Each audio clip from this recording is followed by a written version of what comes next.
Young Alumni Networking Conference, potentially. My name is Ben Seewald. I'm an alumni officer at Queen's University. And as Ryan and Aaron mentioned, essentially I called them, invited myself to the party, and now here I am presenting on how Queen's built a strategic framework to guide our engagement strategy long-term moving forward. And so I'm going to talk a little bit about that process. Really talk a lot about how we started from nothing and really built our strategy and what the successful key points are for that process. So as I was building this presentation, I kept on getting pulled back into kind of some of our outcomes. So please, if I'm going off track or whatever, call me out on it or ask me more about kind of more of the process questions, because I think that'll be more helpful for everybody in the room. If everybody does have kind of questions, that kind of thing, I'm happy to clarify points. We can wait for any major questions or programmatic questions until the end of the presentation, just to keep the live stream going. That would be preferable. So like I mentioned, I'm going to hopefully take everyone on our magical journey that we explored at Queen's University, our process, our key learns, that kind of what have yous to create a young alumni strategic framework. Although I am happy to discuss process and what we learned and the pieces of our framework, I haven't been given formal approval to send you our document straight up, which usually, as anyone who knows me, knows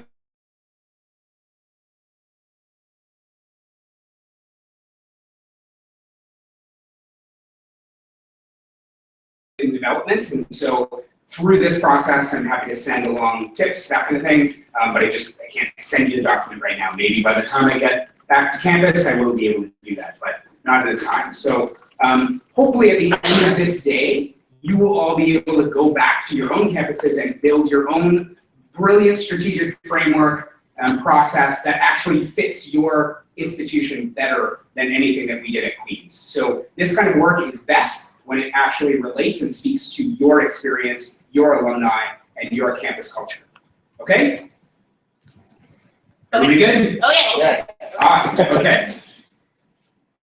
So we'll try and get started here. As I mentioned, kind of the format of the lightning session is we'll kind of talk a little bit about process and key learns. Then we'll get into kind of how you can apply some of these things back on your own campus. And then I put that in. So, okay, what we did at Queen's University. There wasn't really a formal young alumni engagement strategy two years ago.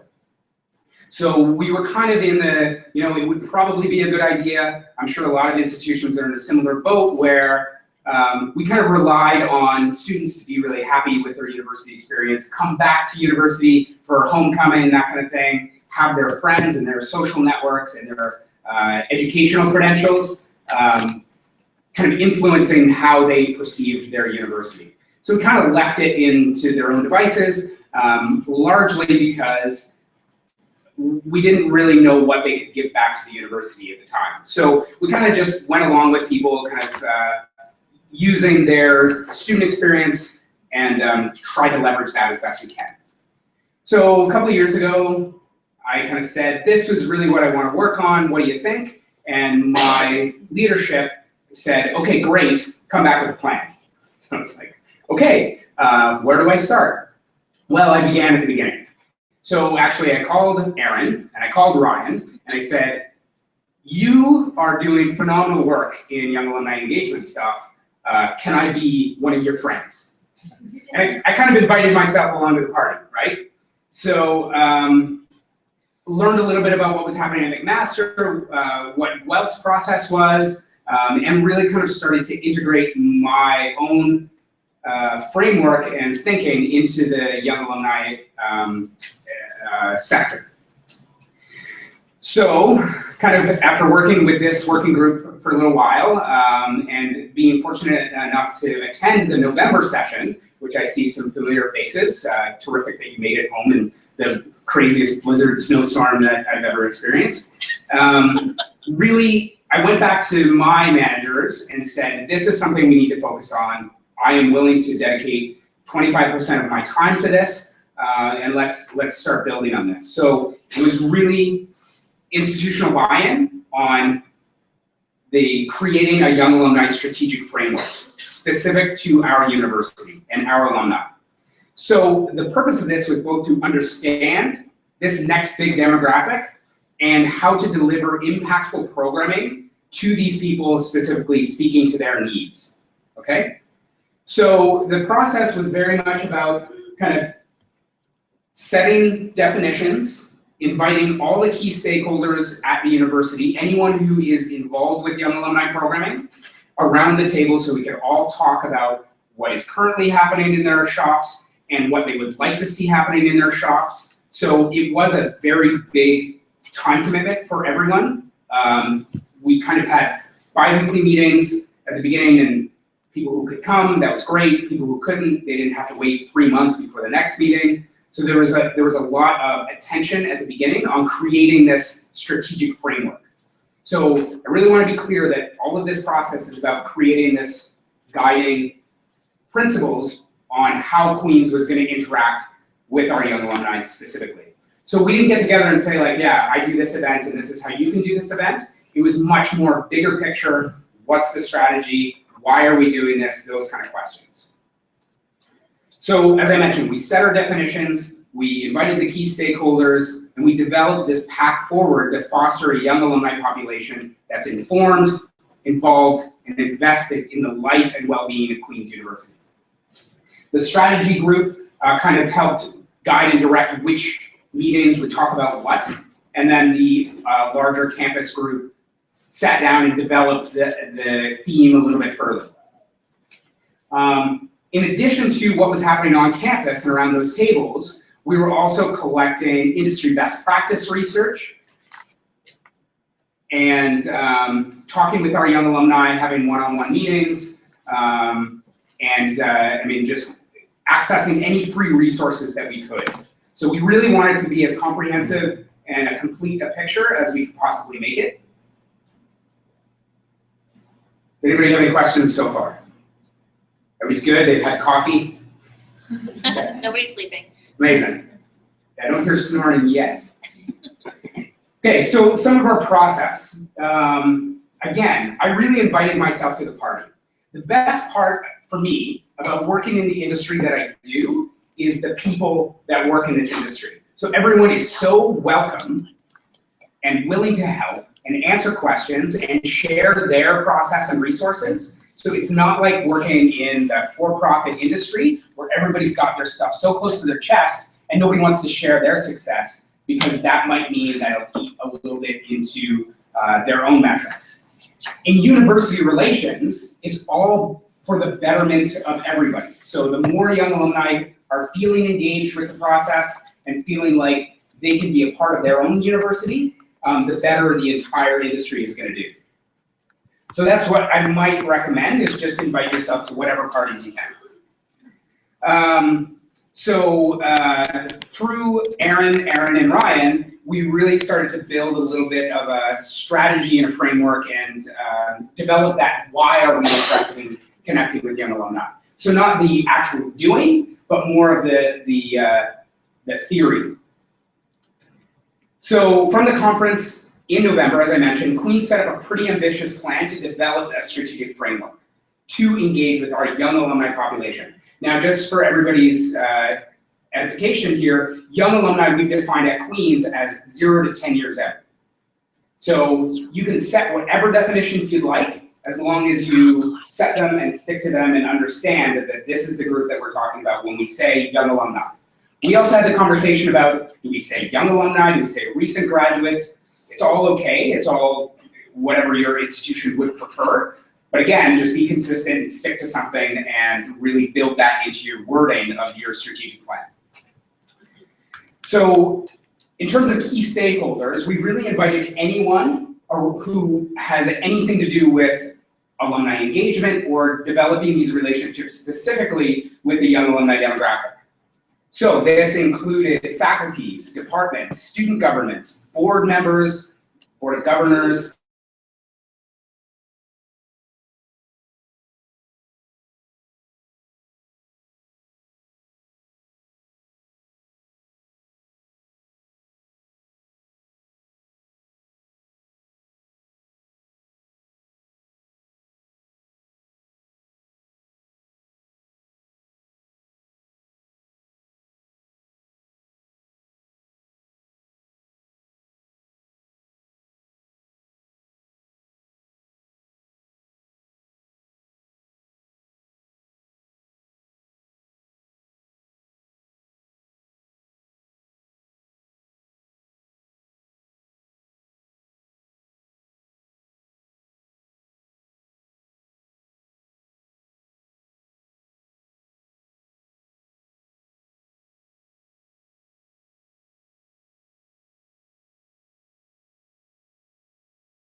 to everyone's work plans and tactics on all levels, from individual staff members who connect with young alumni directly to broader units, faculties, schools, departments, and offices. So again, you can see that when we built this, we had the opportunity to build it from the beginning, and we really decided that one person working in a cubicle was not the way to do this. So really to spread out the responsibility, and this would be actually most successful if everybody was doing it, integrated into the work that they're already doing.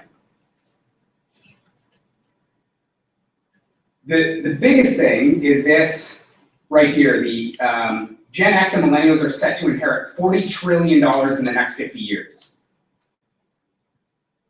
That's a number that makes people pay attention, right? So there's a lot at stake here. We wanted to make sure that this, there's a lot of theory actually whether or not this actually will make it to Gen X and millennials. Apparently baby boomers are not as responsible with their wealth as they could be. However, this is available to be inherited in the next 50 years. And so, while all of the development shops and everybody else are focused on the major donors as they should be, we wanted to make sure that we were filling the engagement pipeline and that we were in the conversation if people are thinking about, what am I going to do with all this money? Or what am I going to do with my money, period? Or how can I make an impact in my communities?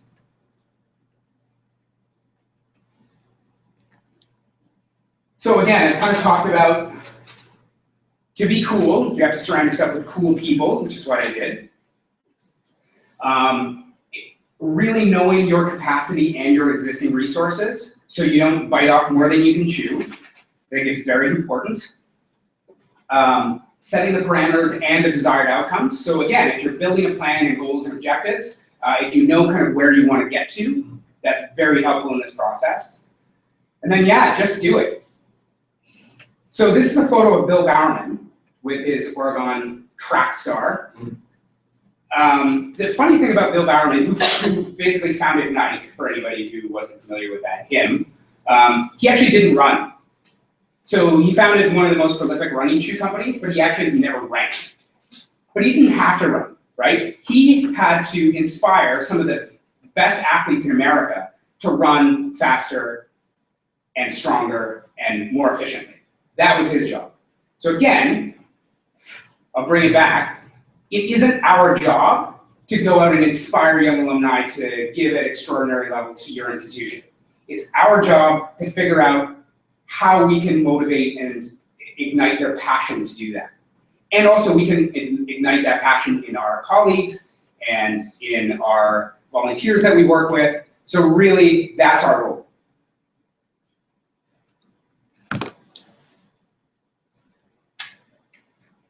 Okay, so now we're into a bit of the application and how it can maybe work at your school. Just watching the time. What we did at Queen's is we kind of broke the process into manageable chunks. So we allowed each group, each month, kind of time and focus to think about one element of what our engagement plan is going to be. So again, the structure that we built was the inform, involve, invest. I think that's pretty current right now, it's pretty trendy, and I think it's very comprehensive as well. If you can get every one of your alumni to be informed with your message, be involved with your message, and be invested in your university, that's an ideal, right?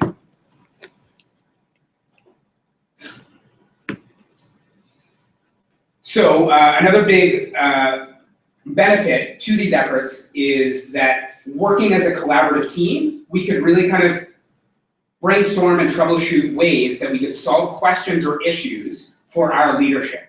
So if I'm sitting in my cubicle working away, I can have one perspective, and that's fine, but if I get multiple voices around the table kind of also saying, well, this is what I'm hearing from my dean, or this is what my vice principal is saying, or vice president is saying, then we can start building the framework so that it addresses all of these multiple issues, which is very important going into any kind of pitch, which we'll get to at the end of the day with the Battle of the Bends.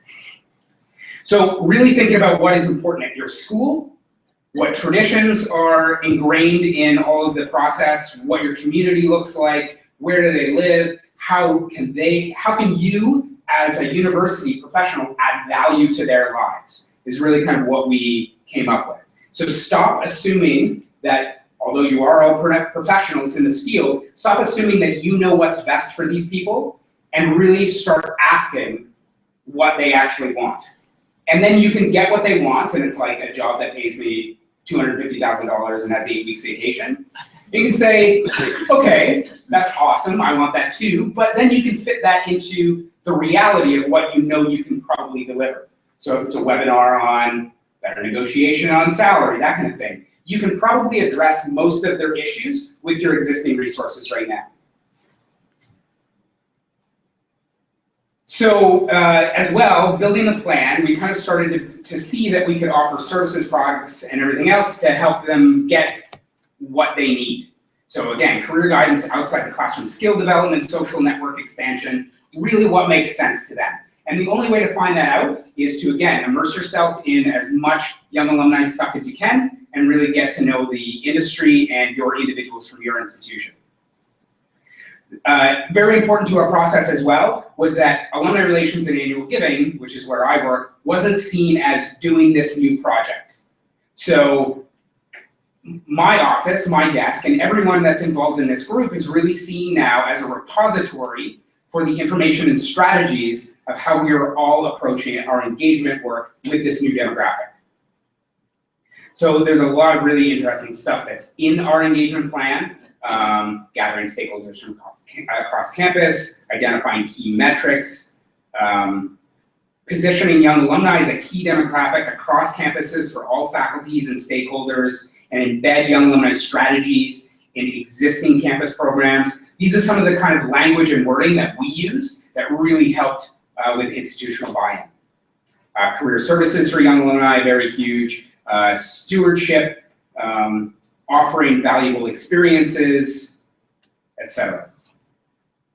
Some of the other benefits that emerged through this process very quickly is we started realizing that there's a lot of common questions when we would kind of try and develop how Queen's informs our young alumni, how we involve our young alumni, and how we ask our young alumni to invest back into the university. So really kind of there was a lot of questions of how we actually approached and applied all of this work. So it was very much about developing a strategic market research plan, improving accuracy and consistency in coding, data, contact information, because we're only as good as our data, and especially with this young alumni demographic, they don't want to give you, well, they don't have mailing addresses, or even they've got 17 email addresses, that kind of thing. Identifying your key metrics to assess and monitor the health of your young alumni engagement, and then diving into the inform, involve, and invest process. Another really key element that we built in out of the discussions was Queen's University and its commitment to building a community that's inclusive for all individuals, ensuring that services, supports, and spaces are accessible for persons with disabilities or other issues. So any of those key university priorities also can be reflected in a plan like this. So again, it is as comprehensive as possible and really shows the benefit of thinking about alumni engagement in a slightly different way because the needs of this group are particular. This is what's next. So I'm not even going to talk about Generation Z. So once you get all up to speed with your young alumni population, or millennials, or Gen Y, then this is what's coming down the pipe next. So I just threw this in here to scare everybody that the biggest thing about this group right now to understand is that we actually have access to what their behaviors are, what they want, all of that stuff is all out there. We just need to try and figure out a way to collect it and align the university priorities and strategic direction with how they prefer to be interacted with and engaged with. You can send this slide out to the group later if you want. Yeah.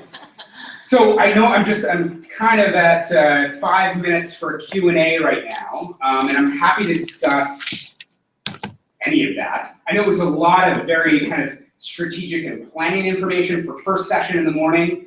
Thank you so much for putting me here. But that was kind of the process we did at Queen's. And so right now, I would say that we're actually quite well positioned in the Canadian market on kind of how we are strategically engaging with our young alumni population. So right now we're trying to figure out what our phase 2 is moving into next year. Definitely a survey of all our young alumni, probably some career sessions, webinars, that kind of thing. So we're trying to take our strategic framework and starting to apply it in the everyday working world and realities of everybody's business plan. Cool, I'm gonna stop talking now. Amazing, thank you for not sleeping. Any questions? Yes? When you talk about all the different people you got across campus to buy in, is that just kind of alumni or all sorts of different departments? So they really came on board, like came to the meetings and were really engaged as well? Yes. We try to get as comprehensive a group together as possible. So as I mentioned, faculties, departments, everyone who has an interest in engaging or developing some kind of a young alumni network or relationships. As they came to these meetings, they could see the benefit of being involved with the discussion and having access to all of this work that, again, kind of my office is responsible for collecting, but not for doing much with, right? So our role was really to have the conversations and inspire other people to build some of these practices into the work that they're already doing. Does that answer your question? It does. I'd be interested to see, I know like there's probably a long list that you don't need to go through here, but I'd just be interested to know like which departments and who was engaged and stuff like that. So. Yeah, I mean the biggest thing is just what, I'm sure this is the same at every university, is that what we're seeing is we are like doubling our number of alumni now every year of graduation and stuff. So like the numbers are getting really big. And so everybody's kind of like, how are we reaching these people before they're connected to all of these other worthy charities and worthwhile charities and opportunities to get involved and spend the time.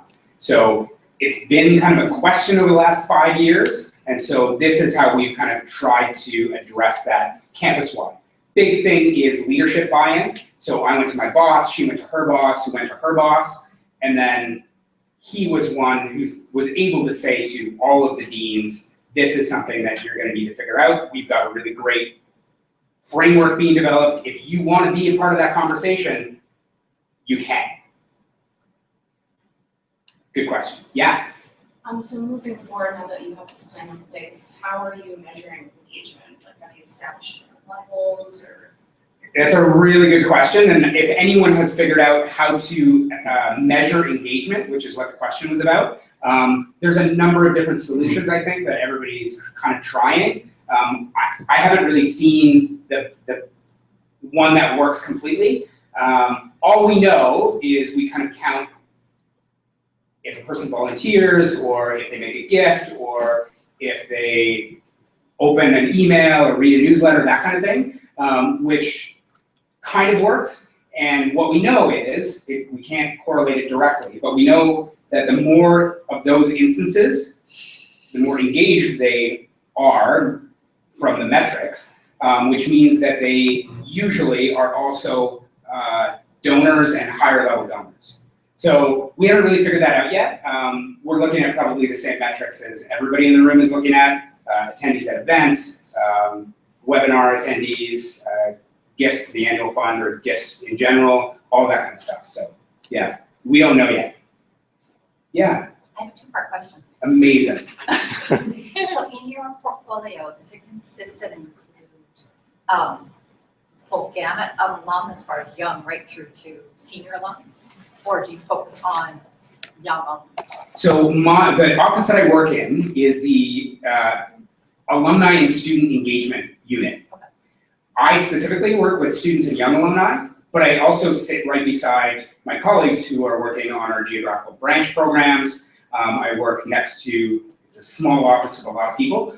I work next to my colleague who works on homecoming, volunteer relations, reunions. So that kind of hub is all working on alumni engagement, as well as students. So we're all kind of working on the same path and can share information because we're all crammed into a small little space. So my second part of that question then is, I'm just curious as to how the, let's say the older generation feels when we're concentrating so much on young, or maybe that's an assumption, maybe the split isn't so much.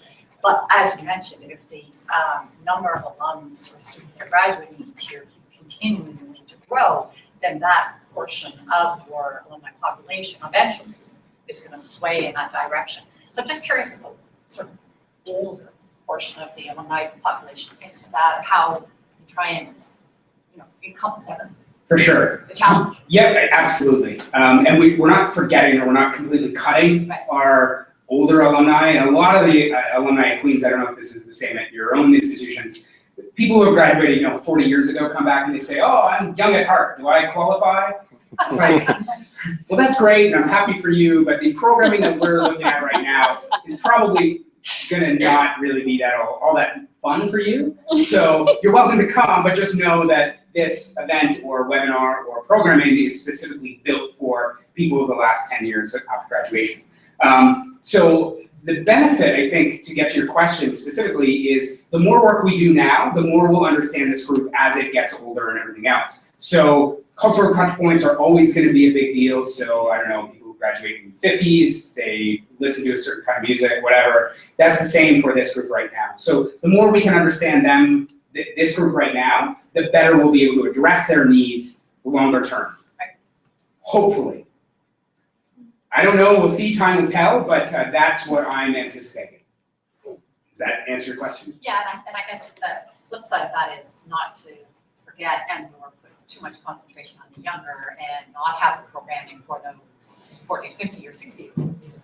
Absolutely, I would say that as a final comment, although I've carved out time in my portfolio, and there are 7 of us from Queens here, actually, this is not a big focus for the university moving forward.